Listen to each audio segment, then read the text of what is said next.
August 9th, 2022. This is the meeting of the Board of Directors of the Redevelopment Agency of Salt Lake City. We welcome the members of the public who are in person and who may be watching our usual video feeds online. Okay. Hybrid board meetings allow people to join online through WebEx or in person at the City and County building. We are continuing to watch COVID rates to make the safest choice for all of us. In fact, although masks are no longer required in the building, since COVID cases are rising, we encourage people to wear masks while here in our meeting. There are some in the hallway if anybody needs one. We will continue to monitor the situation and take any reasonable precautions for the public and staff.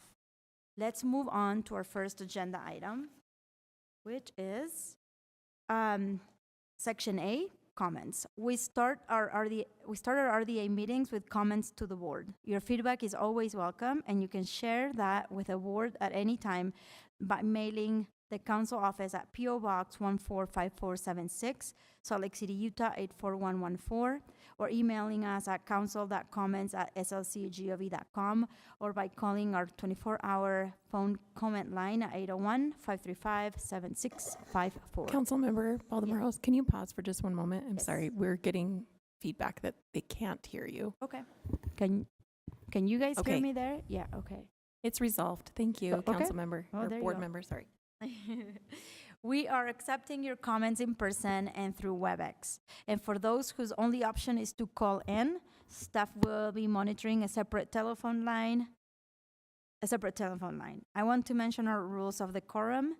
These are guidelines to help our meetings progress in an orderly, civil, efficient way. We want to give everybody the opportunity to voice their opinions without feeling intimidated. In order to achieve this, our rules of the quorum begin from the moment you arrive in person or into our virtual meeting. The RDA board respects all points of view, and we welcome new insights. Please be respectful, avoid yelling, profanity, or making racial slurs, obscene, or defamatory remarks. If you violate this rule, your line will be muted or you will be asked to stop. If you feel you need to use profanity or disrespectful remarks to express your point, you're welcome to email board members or call our comment line. In addition, our staff will request your name during the WebEx registration process. To limit disruption, your name cannot include a message or violate our rules of the quorum. If your name doesn't meet this requirement, then our staff will make contact with you to gather that information. For those joining in WebEx, please monitor your chat in case we try to reach you. Scott Corpani from our staff is helping to moderate the meeting and will be messaging with the attendees to coordinate on any questions we are commenting registration. Okay, and welcome Councilmember Dugan. He just joined online. Where did I leave off? I'm so sorry. Scott Corpani from our staff is helping to moderate the meeting and will be messaging with the attendees to coordinate on any questions with your commenting registration. Staff is handling a number of tasks, so please limit messages to technical issues and minimal changes to your registration.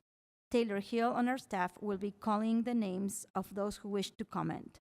We will call names of people joining on WebEx and in person based on the order of registration or received comment cards.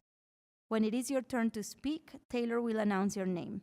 For people in WebEx, she will unmute your line and you may begin. For people in person, please step up to the podium right there. And if you have a mask, please feel free to remove it before making a comment.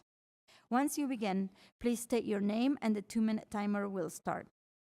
So we will now open our general comment period. Taylor, please start with our first comment.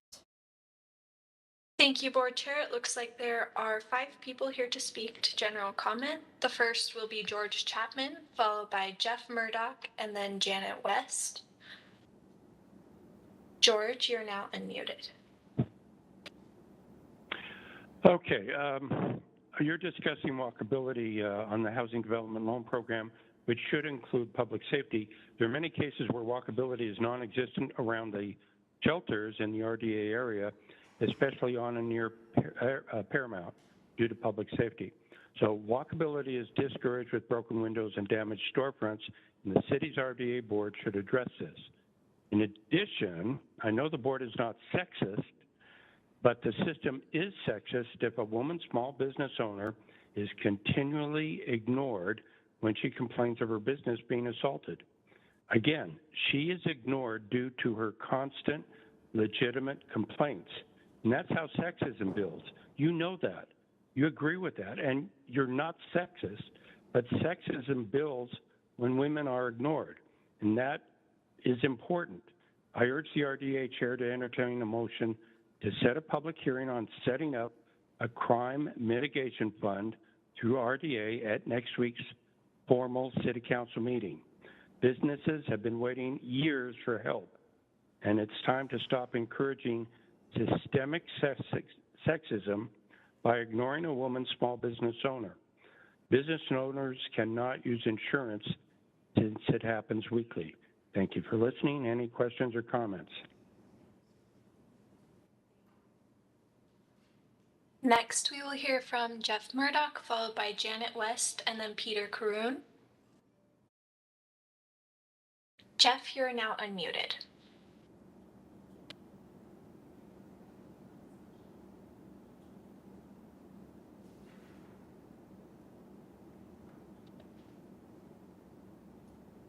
Okay, let's move on to Janet West. Janet, you are unmuted. Sorry, I was not supposed to be on the public comment side. I'm a developer. Sorry. Next will be Peter Caroon, followed by John West. Peter, you're unmuted. I'm also here for the emergency. Okay, then we will go to John West. Sorry. Hopefully you can hear me. As a mistake, when I was setting up the WebEx, I didn't know which button to set, so I clicked general comment, and I don't have any general comments. Sorry for that. Problem. Okay, let's circle back to Jeff Murdoch once more. Jeff, you're unmuted. Yeah, we're the same situation as the others. Okay, then that was our final comments for this item.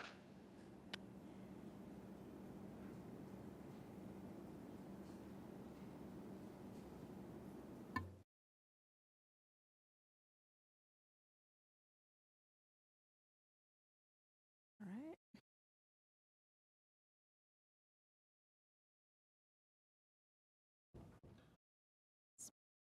That was the final comment.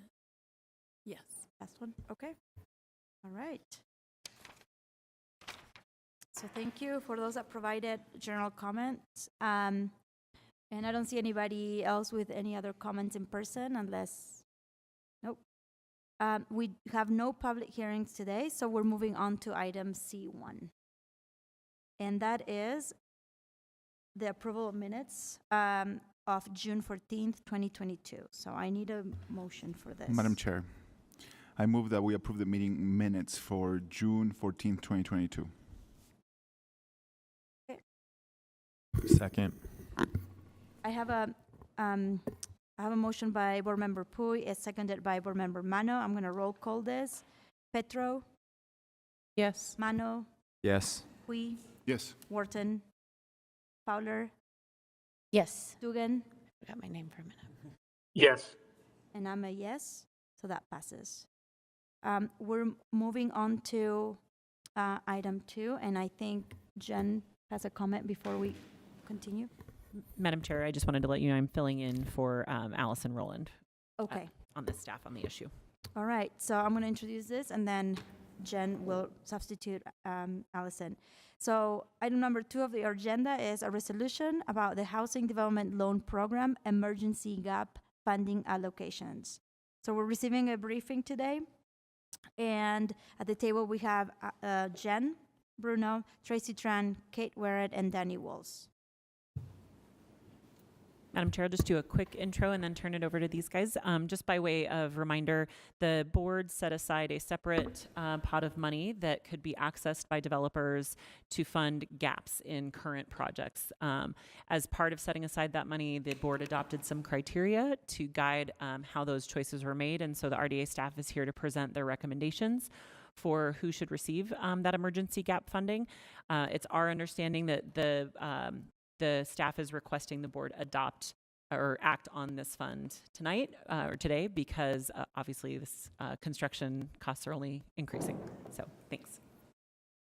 You're welcome. Great. Thank you, Jen. We appreciate the opportunity to present this to the board. As was mentioned, this is part of the Housing Development Loan Program, and the goal here is to provide financial assistance to incentivize development of affordable housing, and this funding was set aside by the board as part of the Housing Development Loan Program, or HDLP program, in order to allow for emergency gap financing to be made available due to the increasing construction costs that we have been seeing. If you want to go ahead and go to the next slide, Taylor. Thank you. So we have a total of just over $3 million that is available for this program. Originally, you had approved $2 million for this. However, one of the initial NOFA applications had to cancel, so we rolled in the funding that they received into this emergency gap program to make that available to additional affordable housing applicants. In June, on June 2nd of this year, we released the emergency gap NOFA. This is an open-ended application that was made available to anyone on a first-come, first-served basis. We received 4 applications for this funding. However, one of those applications has rescinded their application. So you may have noticed in your packets that you had details for 4 different applicants. However, we'll just be reviewing those 3. The one that rescinded their application noted some revised escalation costs as the reason that they no longer needed the funding. So that's good news for that project. But the other 3 are hopeful for your acceptance of their applications. So we have, between those 3 remaining applicants, they are requesting a total of $3 million. So there will be just about $82,000 left if you opt to fund all of them. Let's go ahead and go to the next application. Great, thank you. On an annual basis, the board determines funding priorities for the Housing Development Loan Program, and these are established in the Housing Allocation Policy. This just lists out those different funding priorities that you have and what different applicants can do to decrease their interest rate that they will be paying on these loans. And it's a great opportunity for developers, affordable housing developers, to attain affordable projects, affordable interest rates, and include public benefits in their projects. Let's go ahead and go to the next one. Next slide. There we go. As part of our application review, we have several different parts. First off, we receive the application. We do a threshold review, and as part of that threshold review, there are certain requirements that each applicant is required to meet. That includes leveraging their funding. So we make sure that there is a public-private connection there, that there is some kind of funding coming from other sources, just not Salt Lake City. We actually have a limit of financing up to 10% of the project built into the requirements for this program. All of these applicants have a very broad source list that they reached out to and have received funding through. So the 3 applicants we're looking at all met that. Additional threshold requirements include meeting the sustainability requirements that were in place before the sustainability policy was finalized. That being said, they are required to have an Energy Star score of 80 or higher if they break ground before 2023, which they all meet. And then there's a minimum affordability component that is also built in, which is 20% of the units have to have at least 60% AMI or less, which they all meet as well, very easily meet. Let's go ahead and look at the next slide. Thank you. So moving on from that, you can see here on this slide, we have several different items that we look at that I've just reviewed with you. We also reviewed just to make sure the project is ready. Of the projects we're looking at today, one of them is actually under construction already, and we make sure that they've provided all the information that is required in the application, that the development team as a whole has the experience that will prove to be most likely to provide the affordable housing which this program is seeking to provide, and that the building and design meet the city standards. From that point, we move on to make sure that they have the ability to close their loan within 90 days, which is a requirement that the board put in place. So that's a major difference between the competitive NOFA and this emergency gap NOFA, is that 90-day closing. So all of these loans, if approved today, will be closing in November. With that, we'll go ahead and look at the map that shows where the different applications are coming from, and I'll turn it over to Tracy. Yeah, thank you so much. So yeah, this is a map of the 4 applications that we received. So the first one is The Nest, located at 382 South Rio Grande Street. The second is 230 West, 1700 South. The third one was 255 South State. That's the project that was withdrawn. And then the fourth application was 144 South, 500 East. Next slide. So here's just a summary of the 3 applications still seeking emergency gap funding. This information in additional detail is found in Attachment A and Attachment D of the memo. So all 3 applications are seeking $1 million each. And this chart shows the total project cost for each project, as well as the percent of the current loan request to the total project cost. Both the Nest and 144 South were both approved for an RDA housing loan through the last competitive NOFA. So just want to note that that was in December of 2021. And this chart also shows kind of the RDA funds per affordable unit breakdown. All of these projects will be 4% tax credit developments, and all 3 of the projects will also be affordable to those earning 60% AMI. So they're 100%, it's 100% affordable to 60% AMI. Both the Nest and 144 South have a mix of studios and 1-bedrooms, and the 1700 South development has a mix of studios, 1, 2, and 3 bedrooms. So I wanted to note that these are the emergency funds from the 2021-2022 fiscal year, and that the next Housing Development Loan Program competitive NOFA that should be released in the next few weeks will reflect the 2022-23 housing priorities that the board adopted earlier this year. So that will include the thresholds that will require deeply affordable units and or family size units, which would be 3 plus bedrooms, along with the other priorities of missing middle and homeownership. So staff reviewed these applications, and these 3 applications meet all of the threshold requirements and other requirements laid out in the Housing Development Loan Program guidelines. Next slide, please. And I just wanted to note, so the RDA Finance Committee did review these applications in July, and they recommended that these 3 applications be funded. And if the board wishes to fund these 3 applications, there will be about $82,500 remaining for the emergency gap funds. And so here are the kind of preliminary terms. Any final loan terms will need to meet our Housing Development Loan Program guidelines. So the Housing Development Loan Policy that the board adopted does cover a lot of that and allows for, if there are any changes, we'll make sure that it follows the policy. So at this time, we can take any questions. I believe all of the 3 developers are here if we have any specific questions for them. Great. Thank you, Tracy. That great information. So I will open the floor for questions or comments. Board Member Mano, go ahead. Thank you, Madam Chair. Tracy and Kate, thank you for that. My question is, looking at the terms, they seem vastly different between the three projects, with the most maybe generous terms being 1% with a 40-year amortization schedule, and the least, well, I don't know, I guess it's debatable, but 2.5% or 3.5% at a 20, I assume that's a 40-year amortization with a 20-year balloon payment, and then a 30-30.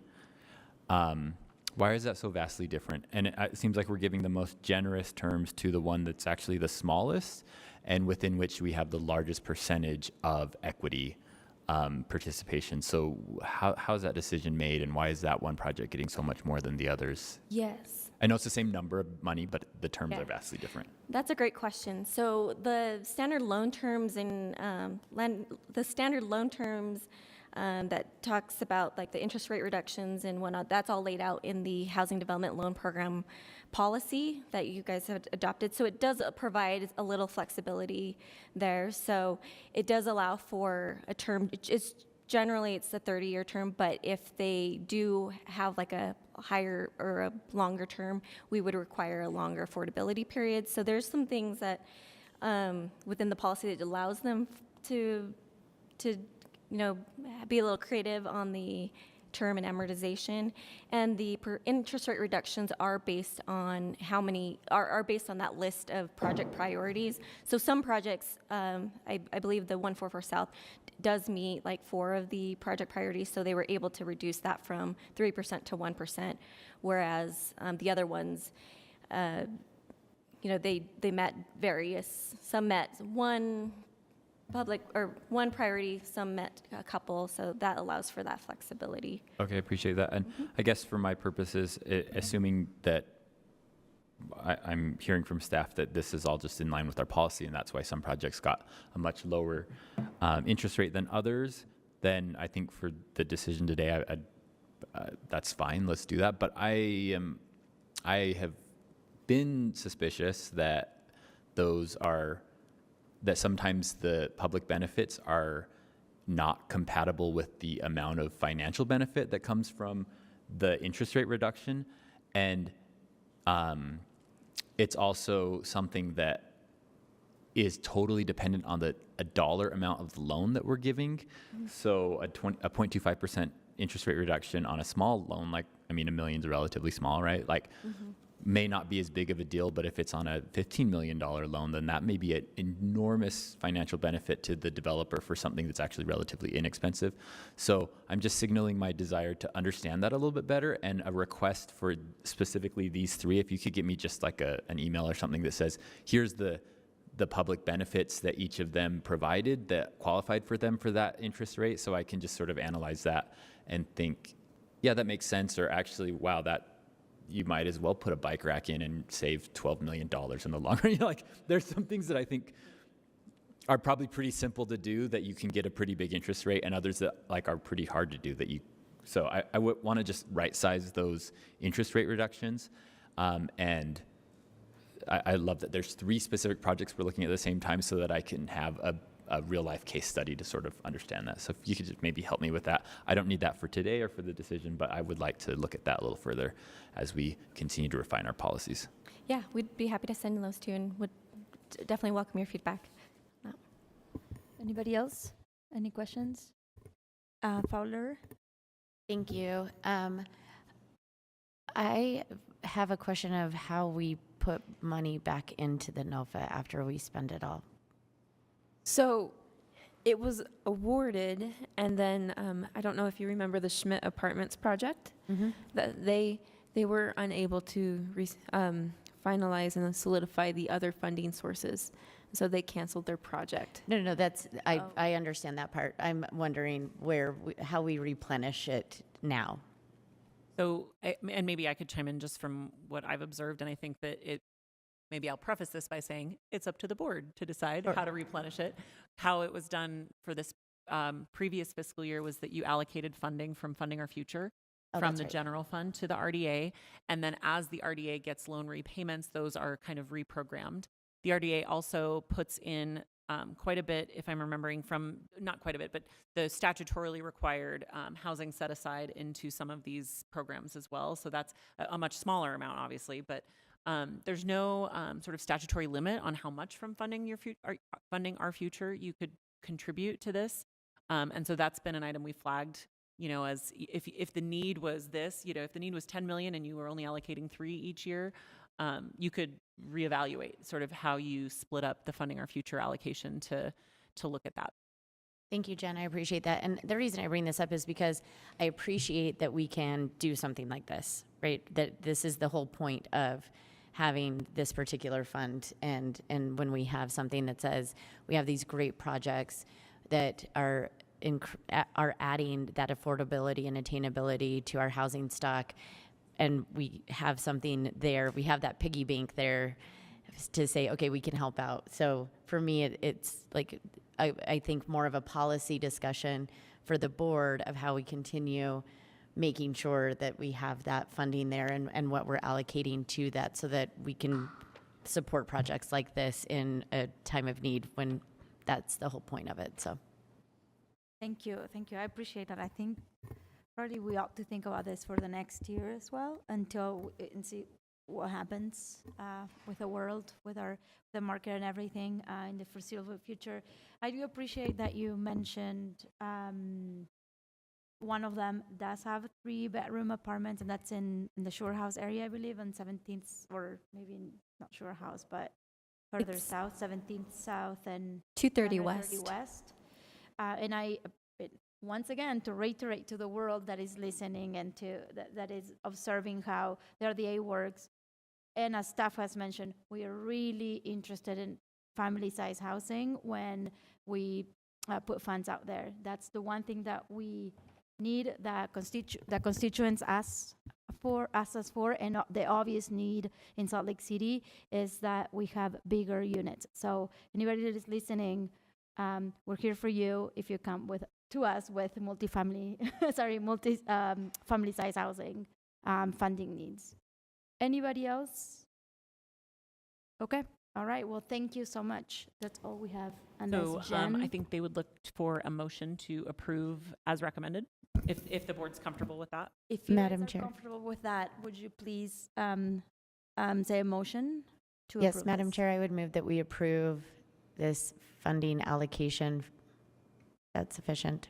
Second. Right, we have a motion by Board Member Fowler, seconded by Board Member Pui, and I'm going to roll call this unless there's any other discussion. No? Okay.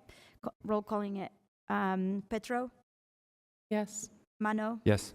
Pui, Yes. Wharton, Fowler, Yes. Dugan, Yes. and I'm a yes. So we're good. Moving on then to item number 3, and this is a resolution. We will receive a briefing about RDA budget amendment number 1 for fiscal year 2022-2023. And at the table, we have Ben Lutke, Danny Walls, Aaron Cunningham. Welcome. The floor is yours. Thank you, Madam Chair. This is the first briefing for RDA Budget Amendment number 1. A public hearing and follow-up briefing are scheduled for the RDA meeting next month, September 13th. There are 2 items in the budget amendment. They total $4.9 million in proposed expenditures. And note that the last page of the staff report has the expiration dates for the RDA project areas, as well as the allowable uses of RDA funds, in case you wanted to reference those lists. The first project is a request for $1 million in additional funding to construct the Marmalade Plaza in the West Capitol Hill project area. And Scott, can you screen share the map of that block? We thought this would just be a helpful reference. The lower left corner is the Marmalade Library, and then the 3 buildings just north of it on 300 West are residential buildings with some ground floor commercial, And you'll notice behind them there's kind of what looks like a construction space, and that is the location for the plaza to be built. And it would provide connections for pedestrians to access the interior of the block in all 4 directions. I think there's also a stairwell that's being built there. It's already built. There are 2 sources for the $1 million. First is $720,000, which would come from the Revolving Loan Fund. This would leave an available to lend balance of almost $3 million. So if there are projects in the pipeline, there is still funding available for it up to the $3 million. The other source is $280,000 from the Arctic Court infill housing budget. And on the map, Arctic Court is a dead-end street. You access it from 500 North, and it goes into the interior of the block, and there's an empty lot where the single-family home would be built. Approving this transfer of the $280,000 for the plaza would mean there's no funding available to construct that single-family home, so additional funding would need to be found for that to move forward. The plaza project is planned to go out to bid later this year, and the total budget, if this item is approved, would be just under $4 million. And a note, the budget does include $1.1 million of parks impact fees. So this is an example of the city using multiple funding sources on the general fund side and the RDA side to move the project forward. And there's one policy question if the board is interested in the administration evaluating additional parks impact fees for this project. My recollection is the original amount of 1.1 million maximized it, but since the costs have gone up, there may be an option to use additional parks impact fees. I will be interested in finding that out. Okay. Thank you. Madam Chair. Yeah, go ahead. So, this is the development around this is Micah's, right? What developer is this? I don't recall. Now I've completely spaced it, but yes, Micah Peters is Yes. the person. Yeah. Clearwater. There you And go. Thanks. I'm wondering if the RDA provided any sort of financial benefit to the developer. And I'm sort of like recalling this via some vast memory back here of a few years ago that included part of this park and this open space.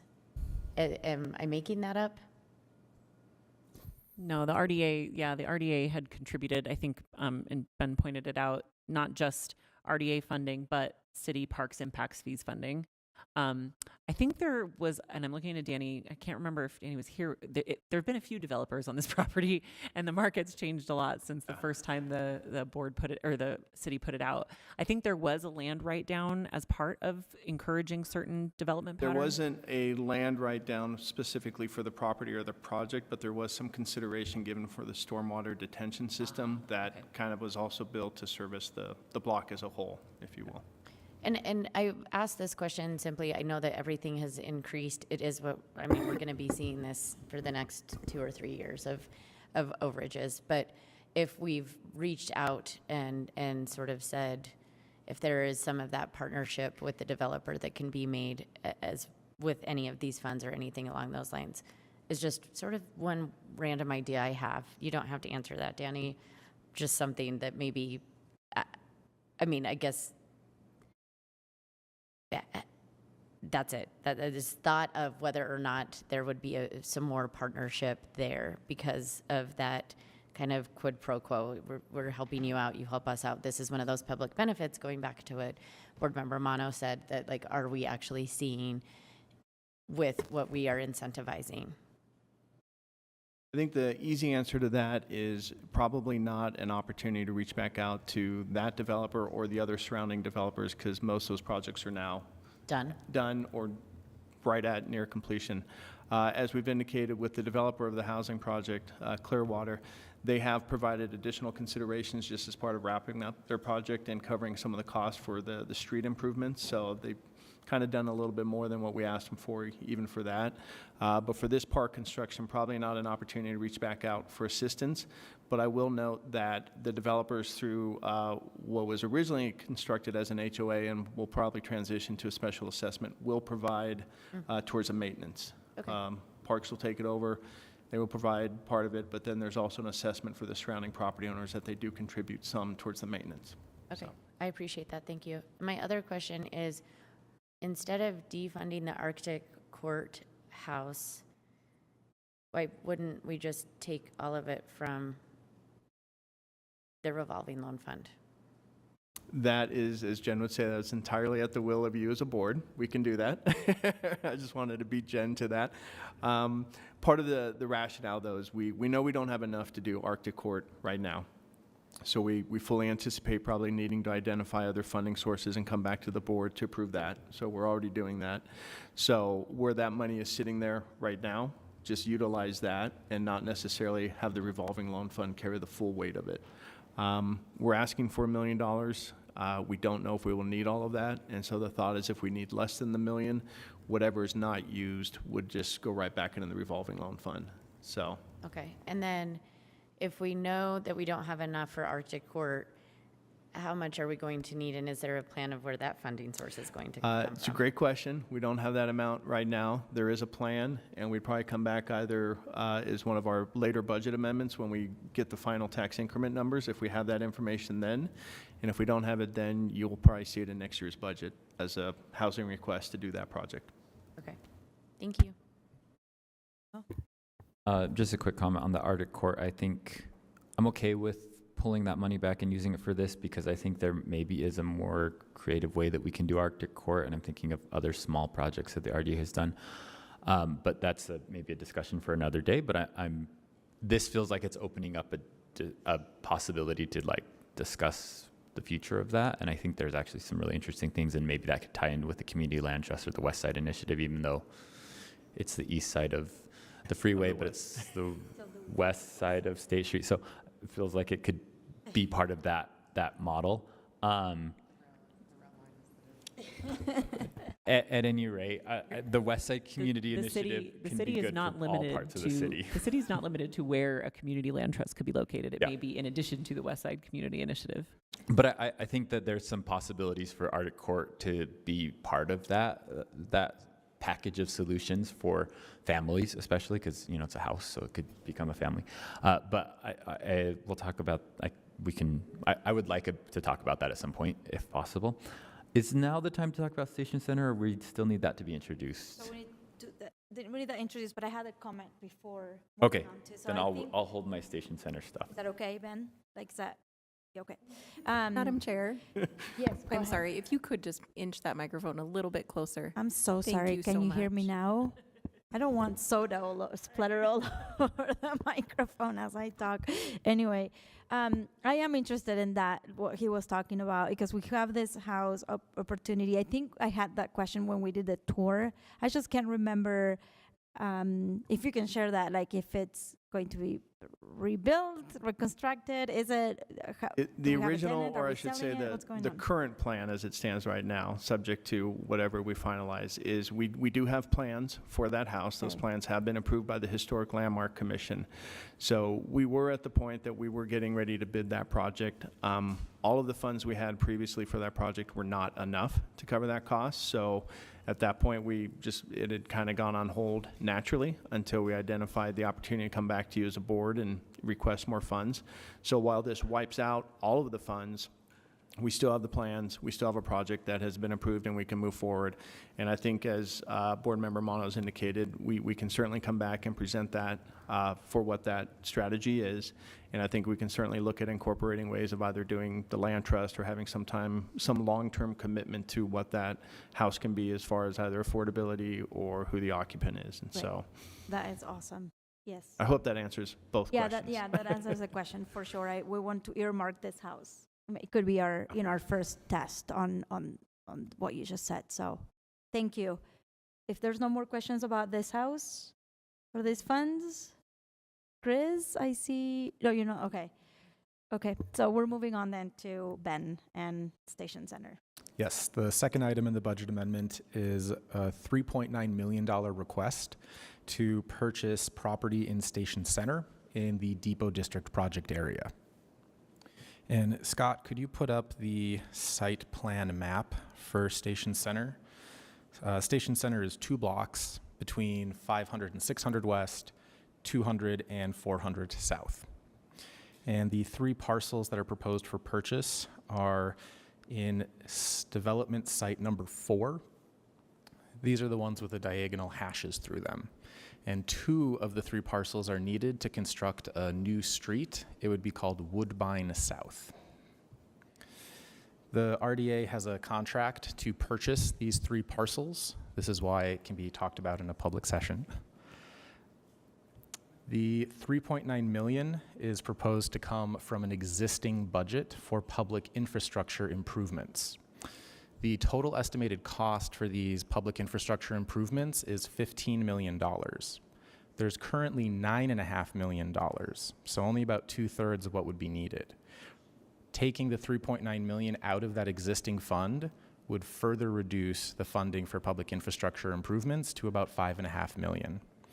Now, the administration has indicated that the sale of Station Center property, those proceeds could be used to fully fund the $15 million need for the infrastructure improvements.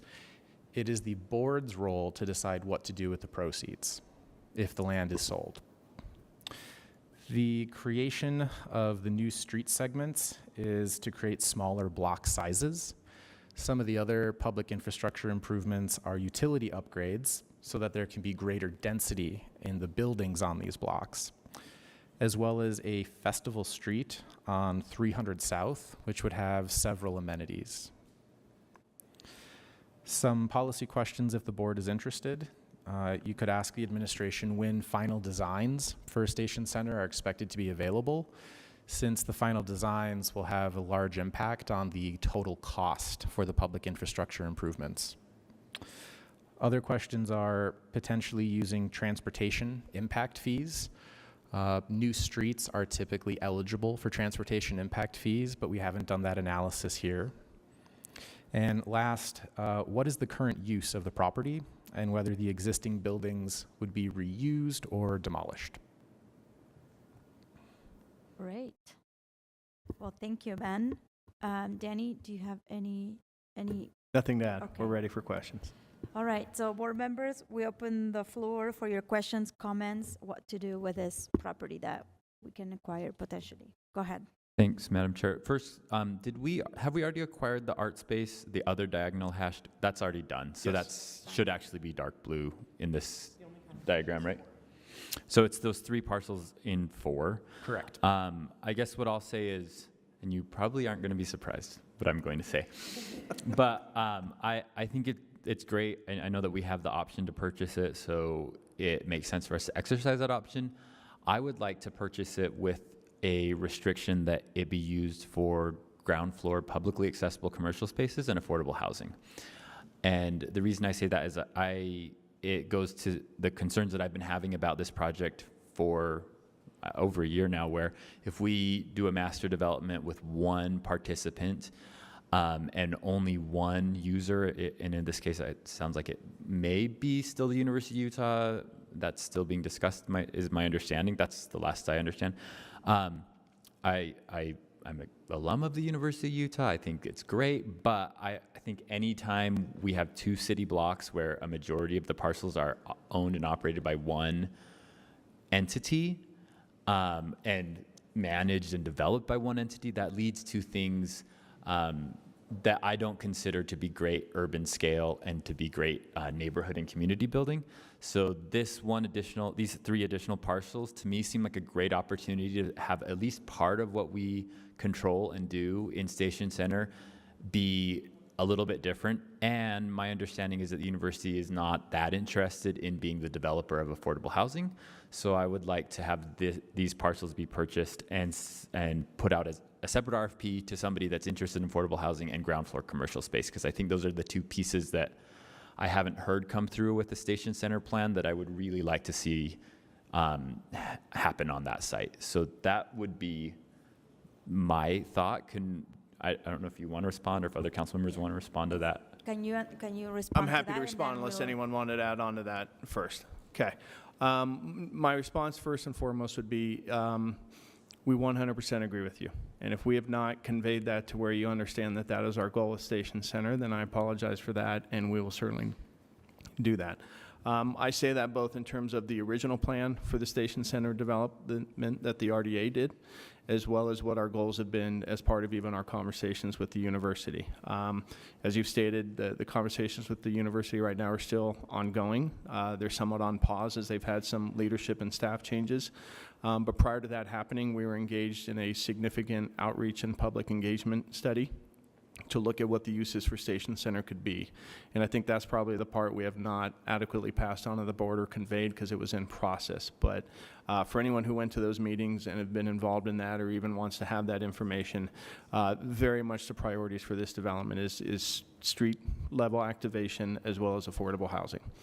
What those different components are, where they end up in the property, we don't know yet, so I think it may be premature to attach that specifically to these parcels as much as understand that that is going to be a significant portion of how we build out this project.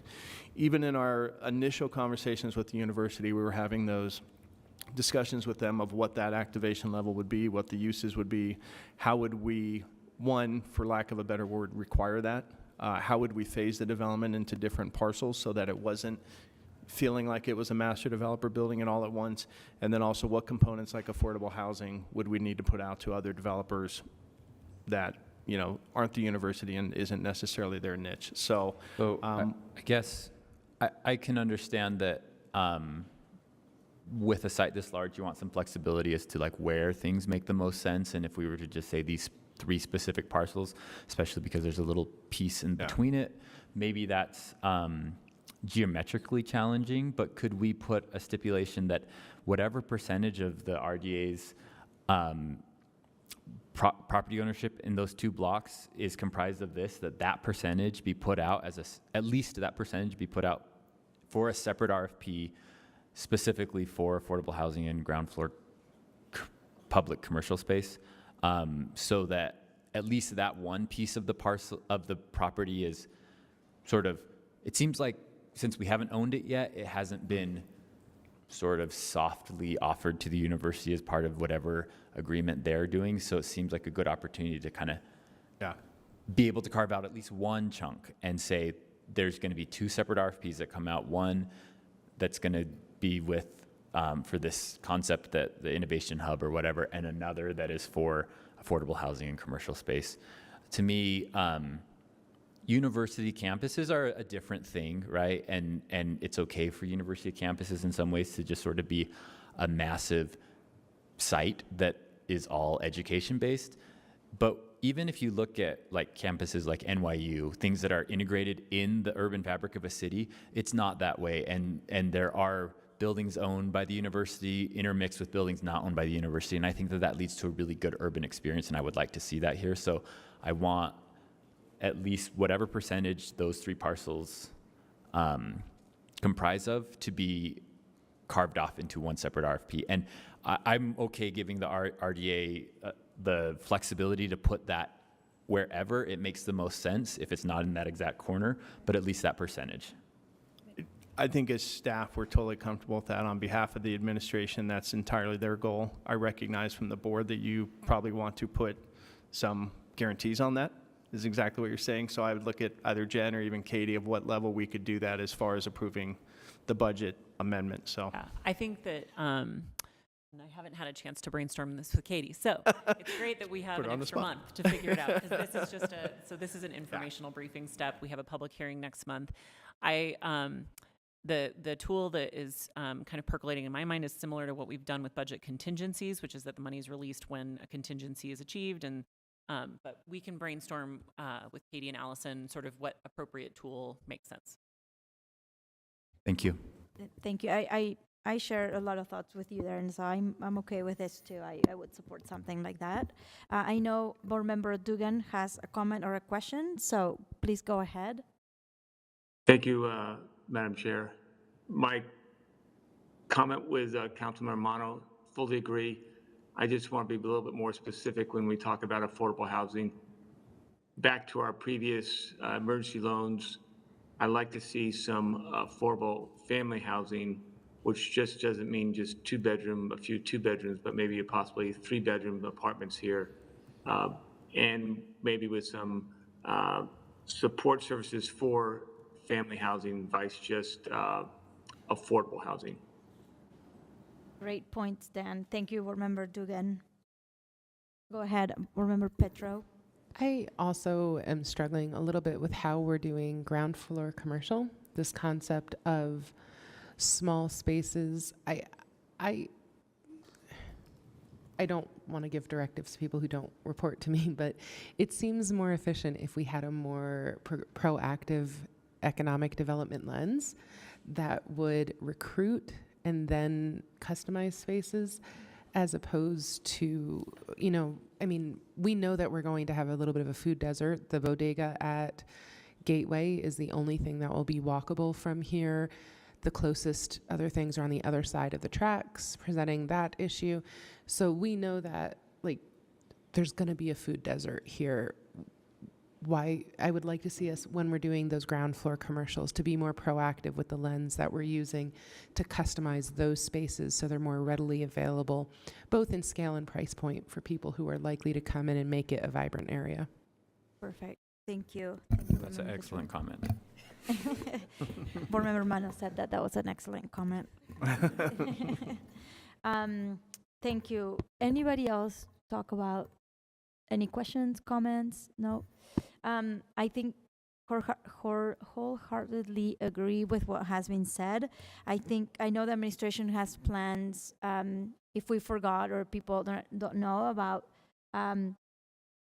is it Tech Lake City? So it's beyond just the University of Utah. And I think we're going to be great partners as we acquire these properties, as we think through what the needs are of institutions like the university, other companies, and also the needs of our residents, and how we want people to experience downtown and navigate our city. So I'm really excited for this, and you have my support, but we'll have the public hearing next time. So we'll wait and see what the constituency says about this. All right. So we are moving on. Thank you. Perfect. Thank you very much. Appreciate it. Thanks, Ben. We're moving on to board appointments for Redevelopment Advisory Committee. So we have Baxter Reeser. Did I say that right? Okay. Baxter, I'm not sure if you are here. No, online. Is that Baxter? Okay. Yep, I'm online. Welcome. So we're going to interview you, which is not as scary as it sounds. And you would start your term at some point soon, but then it would end in 2026. So what we usually do, and Council Chair Dugan does, is just tell us a little bit why you're interested and tell us, briefly, and then if board members have questions, we'll ask some questions. If not, you'll be off the hook. Thanks. All right, thank you. Thank you, council members, for the time today. My name's Baxter Reeser. I've been a resident in Salt Lake City for a little over 4 years now, and I'm an architect and the president of Vecino Design. We're a part of a affordable housing development group, and we do affordable and permanent supportive housing all over the country, primarily in Missouri and Georgia and New York, but we have a couple projects here in Utah, Arizona, Texas, a few other states as well. My interest for being part of the community council for the RDA is just that I'd like to be involved in kind of the city effort to shape the future of the work we do. In my past careers, past companies that I've worked for, I primarily got to work on projects that were within a driving region or within the city that I lived in, and I get to do a little bit less of that. And so I thought that this could be a fun way to stay involved, help craft the future for our city. And furthermore, I have a unique advantage, I think, in that I get to work with developers every single day all over the country and observe how different states can free up funds, how they can be creative in their urban planning and be really intentional about how their funding can, directly influence their larger goals as a city. And I think that might sum up kind of my interest. Right. Well, thank you so much. That's great information. I'm excited that you have a lot of experience in other places so that you can tell us what not to do and what to do. Board members, do you have any questions or comments? I have a comment. Just, I feel like I have to comment because you're an architect that's going to be appointed to the Redevelopment Advisory Committee, which is the first board that I served on in the city. So thank you for your service. Thank you for being willing to volunteer for the city. I think it's important that we have people that have experience actually designing and building things, understanding how the public process works for some of those. So thank you for being willing to do that. All right. Well, thank you. Thank you, Baxter. We'll see you around. Thanks for your service. Great. Yeah, thank you so much. We are moving on to 5, the board appointment for same committee, right? Redevelopment Advisory Committee. So it's Amy Rowland, and Amy is in person. Nice to see you, Amy. Please sit there, and we're going to ask you the same thing. Briefly tell us what you want to serve in this board. Thank you. Okay, I'm Amy Rowland. I've been a resident of Salt Lake City this round for 30 years. I lived right next to the Capitol Hill redevelopment area for the whole time that it's existed, so had that. And then I've had quite a bit of overlap, I guess, in both my career and other boards I've served on with the RDA. Done some training for the RDA staff. A prior job we did consulting for the RDA. So I've had a lot of overlap there, but haven't served on any of the formal committees for it. So I just thought it would be an interesting thing to do. My current job, I work with New Markets tax credits, which obviously can have some role in what the RDA does. So it's always good for me to keep on top of what you guys are doing anyway. So I think that sums it up. Thank you. That sounds like great insight and also great experience. I know you've been doing this for a long time, so I appreciate that you want to serve again and help us make good decisions. Anybody else has any comment for Amy? Okay. Well, Amy, thank you so much. Thank you. Thanks for your service. We'll see you around. Thank you. We will move on to item number 6, report and announcements from the executive director. And I'm going to look at Rachel. No? Okay, no comments from the executive director at this time. And then we are moving on to item number 7, report and announcements from the RDA staff.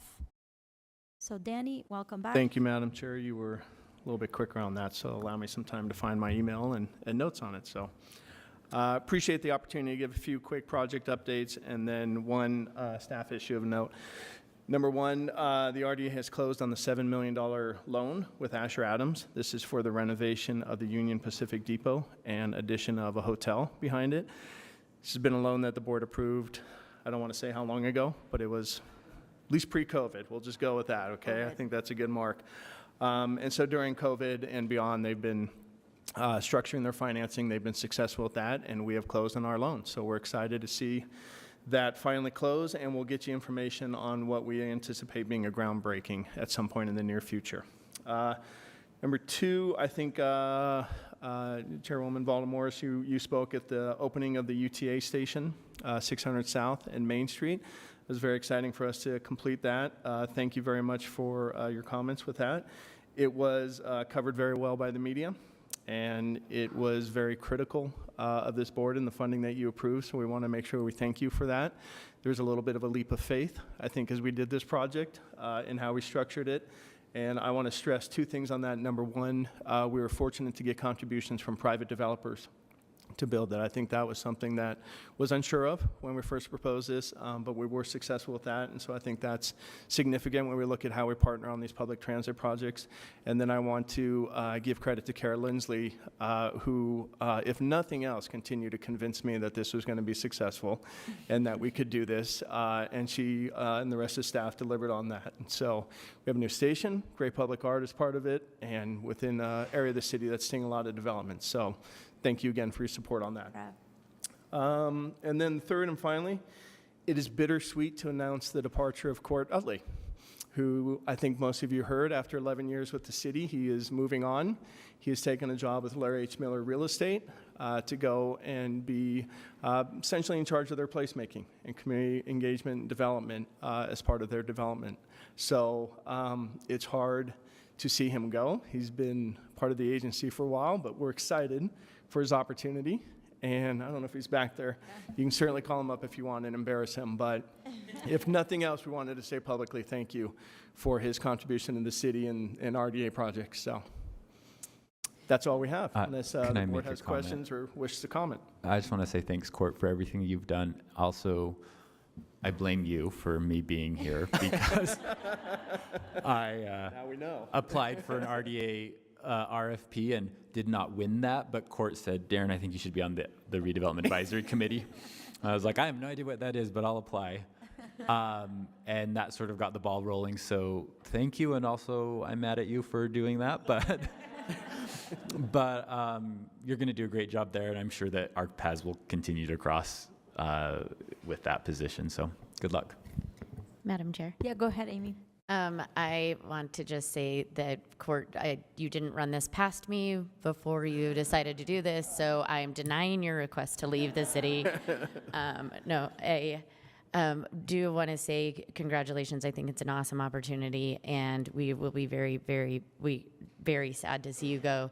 And I am grateful to have had the last few years working with you, and the time and dedication and energy that you put into really honing in on the mission and values of the RDA has created a foundation for every future RDA board and every future RDA employee and director that comes into Salt Lake City, because you did that with such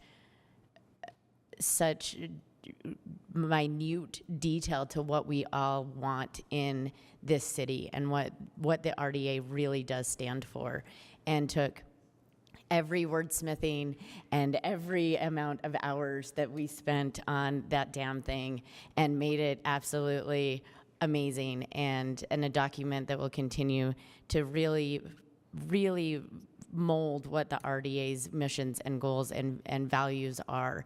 And when I first came on the council and really started to get involved in the RDA, I was like, this is a cool agency and we need to make it better. And that is exactly what you have done over the last 11 years, and particularly over the time that I have gotten to work with you. So thank you so much, Court.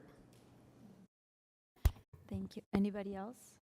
Well, Court, I also wanted to echo that, but I feel like you have been such an instrumental partner at RDA as long as I've known you, I think, for a long time. And there's a saying in Argentina that says,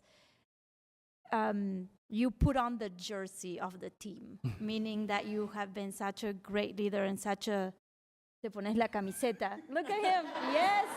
I told... Yeah, fact check this. Yeah. Fact check.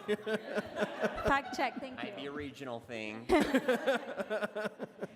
He has put the jersey on because jersey, soccer, Argentinian. Anyway, but that's what it means, that you have really been a true part, and a teammate, and also moved the agency along and really defended it and did everything you could to make it successful. So we're sad to see you go. Obviously, I'm excited at the same time because I know you're going to do awesome things for that group as well. So congratulations, and obviously stay in touch. Okay.